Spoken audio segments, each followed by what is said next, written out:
आप देखिए एम्स खोल देने से नहीं होता। आप अगर आपके हार्ट में, अभी मेरे यहाँ एक बच्ची है नीचे बैठी होगी आपको, उसके हार्ट में 3 सुराख है, पटना एम्स में इलाज नहीं हो सकता है, काहे को खोले एम्स? प्रधानमंत्री इतने लोकप्रिय क्यों है फिर? अभी पता चल जाएगा। प्रधानमंत्री है तो ऑब्वियस बात है, किसी देश का प्रधानमंत्री लोकप्रिय होता है, तो डोनाल्ड ट्रंप भी लोकप्रिय है, तो भारत नहीं, डोनाल्ड ट्रंप तो फिर भी हार गए थे एक बार, ये तो लगातार तीसरी बार चुन के आए। तो लोकप्रियता अलग चीज होती है, हमारा मेले वो तो काम करेंगे, सोशल मीडिया है, उनकी अपनी टीम है, कितने बड़े वक्ता हैं। जब से ऑपरेशन सिंदूर वो वापस लिए ना, एकदम दिल टूट गया। इंदिरा गांधी एक लेडीज थी ना, 7वां बेड़ा लेके अमेरिका परमाणु बम मारने आया था ना, और बोला भी था हम 7वां बेड़ा लेके आ गए, वो हटी थी। जबकि परमाणु बम लेके आ गया था, अमेरिका लेके आया था, आज तो कोई ऐसा नहीं लेके आया। पाकिस्तान के पास तो आज अपना परमाणु बम है ना। अबे साले, तो हमारे पास नहीं है, इसका मतलब ये हुआ हम कभी नहीं लड़ सकते।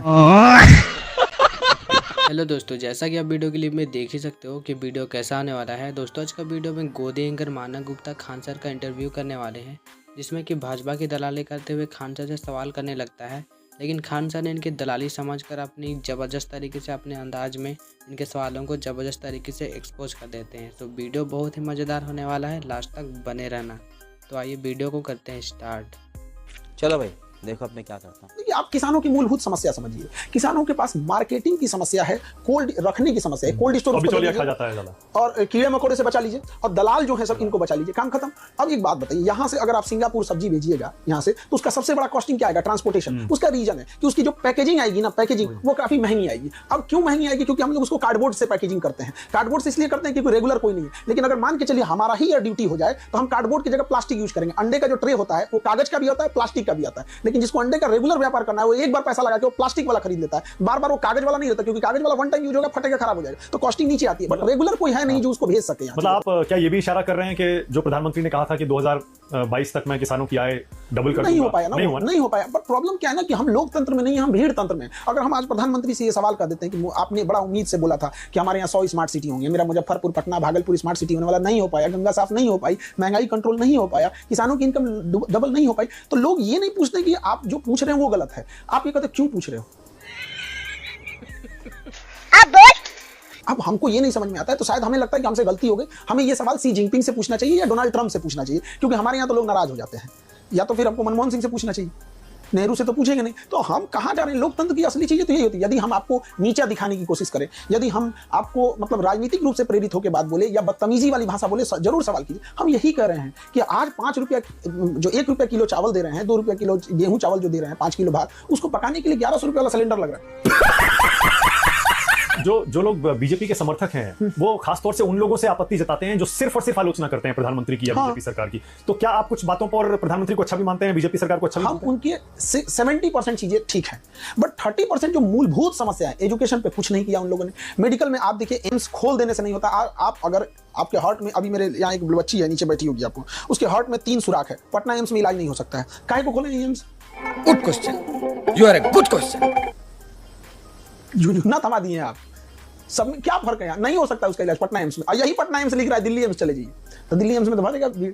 तो एम्स जो स्थापित किया गया, आप उसकी स्थिति देखिए। कौन कौन से मुद्दों पर आपको लगता है कि काम नहीं हुआ? एजुकेशन से 30% जो आपने कहा ना, कौन कौन से? एजुकेशन हो गया, और एजुकेशन पे कोई काम नहीं हुआ, महंगाई रिलेटेड चीजें नहीं हुई। मेडिकल इंडस्ट्री में आप देखिए आज भी हमारे पास विदेशों से MRI machine, CT scan machine, ये सारी मशीनें विदेश से आती है, हमारे यहाँ बनता नहीं है। एटलीस्ट निर्मला सीतारमण से कहिए कि कम से कम उस पर टैक्स मत ले। मैं अब एक बात बताइए, कोई MRI मशीन वीडियो गेम खेलने के लिए लाएगा? जो बड़ी बीमारी है उसकी जांच करने के लिए लाएगा, उस पर क्या जरूरत है टैक्स लेने की? आप कहते हैं एक और बेटी पढ़ाओ और बेटी बचाओ, अब बेटी के ऊपर एजुकेशन पे 18% GST ले रखे हैं। वो अब सिनेमा देखने जाइए 18% GST, अब मेरे यहाँ पढ़ने आइए 18% GST। मतलब हमारे वित्त मंत्रालय के अधिकारियों और वित्त मंत्री की नजर में सिनेमा देखना और पढ़ना बात बराबर ही है। बेशर्मो शर्म करो शर्म। Entertainment and education same tax, ये तो गलत चीजें हैं ना। हम किसको बोले? जिनपिंग को। स्लैब अलग है, जैसे एजुकेशन पे 18% नहीं हो रहा, बट GST की जो पारदर्शिता है उसको की गई, वो अच्छी चीज है। बट हम एजुकेशन में हैं, हमारा काम सबसे पहला सवाल हम एजुकेशन से पूछेंगे। एजुकेशन में कुछ भी नहीं किया गया। 10 में से प्रधानमंत्री को मतलब आप एजुकेशन में कुछ 7 नंबर देते हैं। वो तो जो बाकी काम किए उनमें तो हम क्यों उनको कहेंगे भाई, लेकिन बाकी जो काम किया अच्छा किए। लेकिन अभी बहुत सारे लोग ये कहते हैं कि आप राजनीति में आने की भूमिका बना रहे हैं। नहीं, क्यों हमको आना चाहते हैं? हम स्पष्ट बोल रहे हैं, हम नहीं जा रहे हैं। अब हम किस तरह से बोले? हनुमान जी थोड़े जो सीना चीर के राम दिखा देंगे यहाँ पर। सवाल को यही तो हम कह रहे हैं, भीड़ तंत्र हो जाए। आप अगर अपनी समस्या कहिए तो लोग कहते हैं कि आप ये आना चाहते हैं, इसके या तो आप राजनीति में आने में कोई दिक्कत नहीं, सबको आना चाहिए। क्या आपके अंदर कभी भी 1-2%, 10% आवाज नहीं आती कि नहीं जाइए किस दिन? हमारे काम एजुकेशन है और हम अभी पढ़ा रहे हैं, बट हमको एग्रीकल्चर वालों के लिए वर्क करना है यहाँ पे। हमको इससे ही फुर्सत नहीं मिलती। बदलाव जो आप लाते हैं वो तो राजनीति में आके ही ला सकते हैं। ऐसा कुछ नहीं है, बदलाव ला सकते हैं। आज भी हम कोई राजनीति में नहीं है, लेकिन एजुकेशन में आज भी बदलाव ला दिए। आज किसी बच्चे को पढ़ना रहेगा, वो अपने एजुकेशन मिनिस्टर को नहीं खोजेगा, खान सर को खोजेगा। जलवा है हमारा। ये हम गारंटी बोलते हैं, किसी राज्य के एजुकेशन मिनिस्टर से पूछना ही जाएगा उनके पास। यानी आप मानते हैं कि सोशल मीडिया ने सबको इतना ताकतवर बना ताकत दिया? बना दिया यहाँ, बिल्कुल। आप सच्चे मन से करना चाहेंगे तो हो जाएगा, बिल्कुल बदलाव आएगा, कोई जरूरी नहीं है कि आप वहीं जाए। खान सर, लेकिन किसानों की आपने बात की, आप ये तो मानेंगे कि प्रधानमंत्री की जो योजना चल रही है किसान सम्मान निधि योजना, उससे फर्क पड़ा है 6,000 रुपए जो मिलते हैं साल के, या नहीं? दलाल दलाल। अब मेरा पैर तोड़ के आप हमें बैसाखी दे दीजिए और कहिए कि आप बहुत अच्छे हैं। आप सोचिए, किसान सम्मान निधि महीने का कितना मिलता है? 500 रुपए महीने का, 500 रुपए। मजदूर की दिहाड़ी होती है एक दिन की 500 रुपए, महीने का 500 रुपए मिल रहा है। आप कल्पना करके देखिए, आप सोच सकते पर वो कहते हैं पहले तो वो भी नहीं मिलता था, नहीं उससे तो मिलता। बेहतर है। हाँ, उससे बेटर। आप एक बात बताइए, आप 500 रुपए किसानों को सम्मान निधि महीने का दीजिए और 1600 रुपये डीएपी कर दीजिए, तो बात तो बराबर ही आ जाता है। आप उसको 500 की जगह उसका यूरिया सस्ता कर दीजिए, 1600 रुपये और डीएपी खरीद के ला रहा है, सो आप उसको 400 रुपये डीएपी कर दीजिए, आपसे नहीं मांगेगा वो। प्रधानमंत्री इतने लोकप्रिय क्यों है फिर? हाँ बेटा, लगता है तुम खा के ही मानोगे। अगर किसानों के लिए कुछ नहीं करते, किसान भी बहुत वोट देता है। नहीं, गरीब हमारी बहुत वोट बात देता है। किसान जो है, नहीं, वैसे हमारी पूछ रहा हूं, बात आपका मानना क्या है? प्रधानमंत्री से नहीं है। हमारी प्रधानमंत्री है तो ऑब्वियस बात है, किसी देश का प्रधानमंत्री लोकप्रिय होता है, तो डोनाल्ड ट्रंप भी लोकप्रिय है, तो भारत नहीं, डोनाल्ड ट्रंप तो फिर भी हार गए थे एक बार, ये तो लगातार तीसरी बार चुन के आए। तो लोकप्रियता अलग चीज होती है। हमारा मेनली वो तो काम करेंगे, सोशल मीडिया है, उनकी अपनी टीम है, कितने बड़े वक्ता हैं। अच्छा। और काम जो मेन धरातल वाला काम, जैसे 370 जैसा बोल्ड डिसीजन ले लेना, हटा देना, तो ऑब्वियस बात है कि इनका बहादुर डिसीजन लिए थे। जो हम तो यही नहीं समझ में आता है, जो प्रधानमंत्री 370 जैसा इतना बोल्ड डिसीजन ले सकता है, वो ऑपरेशन सिंदूर में क्यों हट गया? हमको बेसिकली इधर जब से ऑपरेशन सिंदूर वो वापस लिया ना, एकदम दिल टूट गया। मतलब नहीं होता है कि मतलब कोई छाती पे लात रख दिया, वहां पे क्या जरूरत थी इनको ऑपरेशन? हमको व्यक्तिगत रूप से हम बता रहे हैं, हमको सबसे ज्यादा हम हाथ हैं।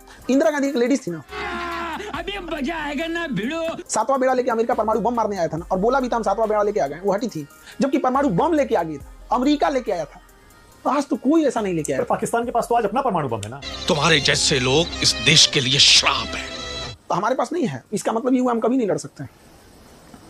अब हम क्या बोलेंगे? क्या कमी थी जो आप पीछे हट गए? और अगर वॉर हो जाती, न्यूक्लियर वॉर हो जाती तो ऑब्वियस बात है, आप तो परमाणु हथियार रखे क्यों है?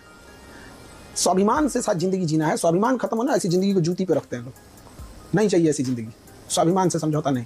हमारे जिन बहनों के सुहाग को उनके सामने गोली मारा गया, क्या उसका कोई मोल नहीं है? जिसको ये कहकर गोली मार दिया गया कि तुम हिंदू हो कि मुसलमान हो, क्या उसकी कोई मोल नहीं है? या हिंदू होना पाप हो गया है? उसको मारा रहता, अगर कोई अपराध किया रहे, कोई व्यक्ति कोई गुनाह किया रहे, तो आप गोली चलाइए। वो इंसान घूमने गया है, कोई छुट्टियां मनाने गया, उसको मार देने के बाद क्या आपका कलेजा या पूरे देश के लोगों को कुछ नहीं खोलता है? खान सर का बात बिल्कुल सही है। 56 इंच का सीना कहे जाने वाला पीएम ने आज हिंदुस्तान को पूरे दुनिया के सामने मजाक बना दिया है। पाकिस्तान जैसे देश के सामने सीज फायर करना बहुत बड़ा अपमान है। बाकी अब वीडियो के लास्ट तक बने रहना, इनकी दलाली अभी खान सर बहुत अच्छी खासी से निकालने वाले हैं। तो आइए वीडियो को देखते हैं। कम से कम आप ये तो मानेंगे 2016 के बाद से सर्जिकल स्ट्राइक, एयर स्ट्राइक, फिर ऑपरेशन सिंदूर, कम से कम घर में घुस के तो मारना हमने शुरू किया। कौन है ये लोग? दलाल दलाल। मैं सर इसको घर में घुस के मारना, कारगिल को बोलते हैं घर में घुस के मारना। तो उन्होंने मारा था कारगिल में हम लोग घुस के मारे थे, पूरा आ गए थे, हमने A to Z को हम बाहर घुस के नहीं मारा था, उन्होंने घुस के मारा था। 1971 में हम लोग मारे थे। हाँ। 1971 उसको बोलते हैं घर में घुस के मारना। 1971 में नक्शा बदलना चाहिए, धरातल पे चेंजिंग आनी चाहिए, बहुत चेंजिंग आनी चाहिए। ऐसे तो 4 मिसाइल मार देंगे हम, हो जाएगा, ऐसे थोड़ी होता आपको लगता है पाकिस्तान का इलाज यही है? है। नहीं, पाकिस्तान का ना इलाज इजराइल स्टाइल में करना चाहिए, उससे नीचे कुछ नहीं। अब कह रहे हैं कि full scale war, full scale war चाहिए वहां पे। और क्या, आर्मी हेडक्वार्टर उड़ाइए, क्या आतंकवादियों का हेडक्वार्टर उड़ा रहे हैं? दोनों में क्या डिफरेंस है? वहां की आर्मी आतंकवादी है, फील्ड मार्शल ले लिया उसने उपाधि। तो हमको बेसिकली प्रधानमंत्री से हमको कोई, कभी भी आप देखिएगा हमको उतना शिकायत नहीं रहता था, लेकिन जब से इन्होंने ऑपरेशन सिंदूर में वापस लिया ना, मतलब अजीब सा, मतलब सोच नहीं सकते हैं। आपको लगता है चुनाव में नुकसान भी हो सकता है? अब जो जानता है इस सब चीजों के, ऑब्वियस बात है नुकसान होगा उनको, नहीं लेना चाहिए वापस उनको। अभी भी कहते हैं कि मार दीजिए फिर उठ के। यानी राहुल गांधी सही सवाल पूछते हैं? अरे कहना क्या चाहते हो? बताता हूँ। ना अब वो उनका मैटर है, उनसे वो जो कहते हैं कि एयरक्राफ्ट कितने गिरे बताइए, इनकी वजह से गिरे। उनका अधिकार है, वो सांसद है, वो सांसद में सवाल पूछ सकते हैं, इसमें गवर्नमेंट को जवाब देना पड़ेगा, बट वहां हम लोग का अधिकार नहीं बनता है। अच्छा, आप भी जानना चाहते हैं कि कितने एयरक्राफ्ट हमारे गिरे? क्या ये सवाल सही है, ये पूछना चाहिए क्या? बिल्कुल पूछना चाहिए। एक बात बता दें, अगर हमारे एयरक्राफ्ट गिरे ही है तो हमें आगे जाके सब उसमें सुधार की जरूरत है। अगर हमारे सपोज कीजिए राफेल अगर गिर रहे हैं, तो हम राफेल से एडवांस लेके आएंगे ना, हम उसका Su-57 लेके आएंगे। अगर ऐसा है तो छूट। लोकतंत्र की पहली परिभाषा होती है, आप उसमें डेमोक्रेसी है, आपके घर का सामान तो है नहीं, वो तो देश की संपत्ति है, बताना पड़ेगा वहाँ पे। ये बड़ी अच्छी बात कही आप। लेकिन हाँ, फिर इसमें क्या होता है ना कि पाकिस्तान के सामने अगर ये होगा तो पूरी दुनिया के सामने थोड़ी सी भारत का वो डाउन होता है, तो थोड़ा हर चीज सोच समझ के आदमी को करना पड़ता है। इसीलिए शायद सरकार भी कह रही है और आर्मी भी यही कह रही है, एयरफोर्स भी, कि अभी नहीं बताएंगे, बाद में कभी ना कभी तो बताएंगे। अभी इस समय ऑपरेशन सिंधु टेक्निकली चल रहा है, ऐसे में अगर बता दिया तो पाकिस्तान उस बयान को लेकर उड़ेगा, दुनिया में बताएगा देखियो हमने इनके इतने गिरा दिए, इतने गिरा दिए। इस समय ये समय सही नहीं, नहीं समय उचित नहीं है। ये तो आप मानते हैं ना, ये समय उचित नहीं? समय उचित कभी नहीं आता है, समय बताना पड़ता है। एक बात करें, मान के चलिए हमारा 5 गिरा, अब 10 गिरा के फिर बोलो कि हमने उनका 10 गिरा, मेरा 5 गिरा। नंगा करके नहला रहा। क्या मतलब बनता है? आप 10 गिरा दीजिए उसका। पर लेकिन आपने अभी बहुत इंपॉर्टेंट बात कह दी, आपने कहा कि सीधा मिलिट्री के उनको इंस्टॉलेशंस को उड़ाना चाहिए पहला था। हमारा आर्मी हेडक्वार्टर, क्योंकि आपने देखा होगा इंडोनेशिया में इंडिया के जो डिफेंस अटैची हैं कैप्टन शिव कुमार, उन्होंने कहा कि हमारे एयरक्राफ्ट इसलिए गिरे क्योंकि शुरू में हमें पॉलिटिकल लीडरशिप से ये ऑर्डर था कि टेरर इंफ्रास्ट्रक्चर मारना ये हमेशा इन पॉलिटिकल वालों का ना यही खराब लगता है। अटल बिहारी वाजपेयी जब प्रधानमंत्री एकदम स्पष्ट कहना था कि एलओसी क्रॉस नहीं करना, क्यों नहीं क्रॉस करना है, क्या मतलब बनता है यहाँ पे? वो हमारे देश में घुस गया, इनको मार के बस भगा देना, क्रॉस नहीं करना है। हमारा एयरफोर्स का जहाज जब वो लाइन ऑफ कंट्रोल पार कर दिया था तो मिसाइल लॉक कर दिया गया था। मिसाइल लॉक जो हुआ था ना नवाज शरीफ के ऊपर हुआ था, मार दिया रहता, क्या होता? नवाज शरीफ और परवेज मुशर्रफ वहीं खड़े थे, वो भाषण दे रहे थे। तो इन एयरफोर्स के पायलट ने जब मिसाइल लॉक किया तो कहा कि हमने मिसाइल लॉक कर दिया, या आर्मी के कुछ लोग दिख रहे हैं, पर्सनल दिख रहे हैं, तो हेडक्वार्टर से उसको गया कि आप एलओसी के उस पार हो या इस पार हो, तो कहा कि नहीं हम तो एलओसी के उस पार हैं 3 किलोमीटर, तो कहा कि हमला नहीं करना है। क्यों नहीं करना? मार दिया रहता, उड़ गया रहता परवेज मुशर्रफ। सही पकड़े हैं।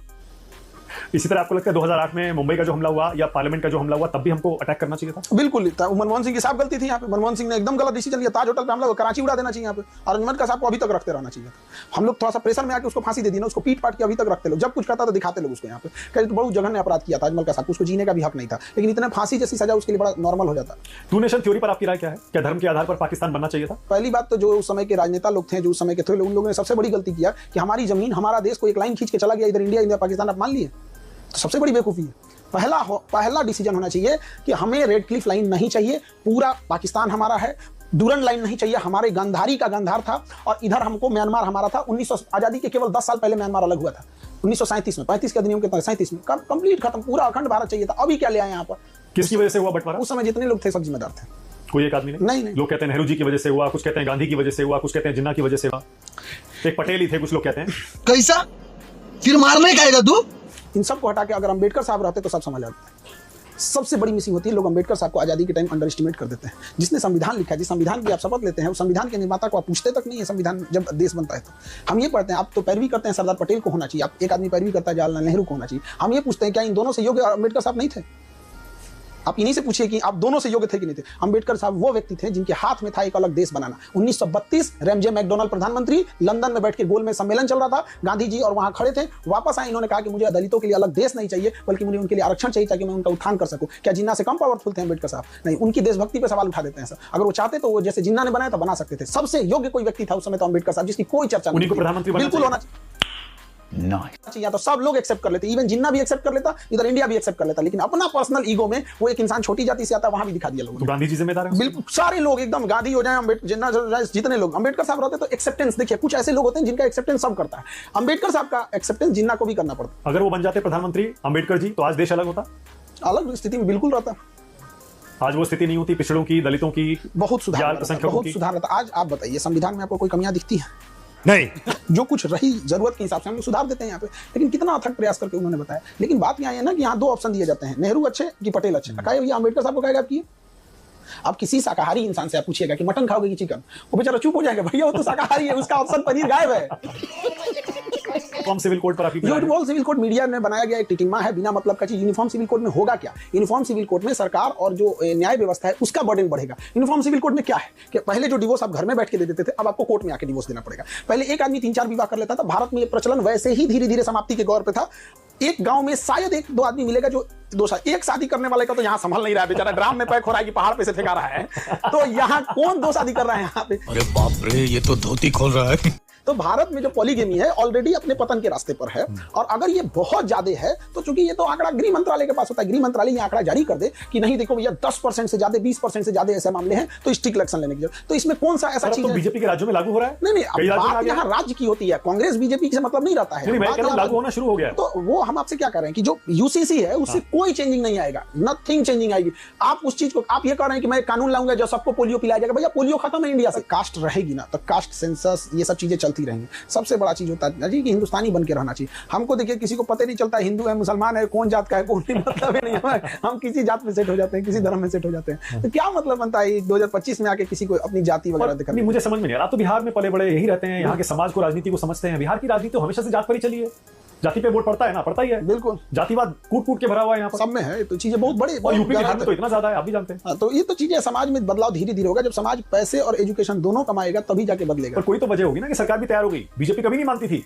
जाति गणना की मांग, कभी नहीं मानी। आप बात मान ली बीजेपी मान ली। मैं कह रहा हूं क्यों मान ली फिर बीजेपी ने राय? तो ये तो आप बताइए, अगर गवर्नमेंट ने मांगी है तो ये तो उसके स्पोक्स पर्सन बताएंगे। इसका मतलब बहुत इंपॉर्टेंट मुद्दा है, मैं ये कहना चाह रहा हूं। इसका मतलब लोग भी शायद चाहते हैं, ओबीसी के लोग, मुद्दा नहीं होता है राजनीति में। एक ही मुद्दा इंपॉर्टेंट होता है कि हमको वोट किस चीज से मिलेगा। इंपॉर्टेंट तो ये भी मुद्दा है कि एजुकेशन पे से टैक्स हटाना चाहिए, क्या हट गया? यहाँ पॉलिटिक्स में मुद्दा बस ये होता है कि हमको वोट किससे मिलेगा। दूसरा, जो गवर्नमेंट की चीज है वो गवर्नमेंट का इंसान बताएगा क्यों लाया। सो फाइनली दोस्तों आज का वीडियो ख़त्म हो चुका है। आज का वीडियो बस इतना ही। वीडियो आपको कैसा लगा कमेंट में ज़रूर बताना, और ऐसे वीडियो देखने के लिए चैनल को सब्सक्राइब जरूर कर लेना। तो मिलते हैं नेक्स्ट वीडियो में, तब तक के लिए bye. Thank you for being here. बहुत बहुत धन्यवाद।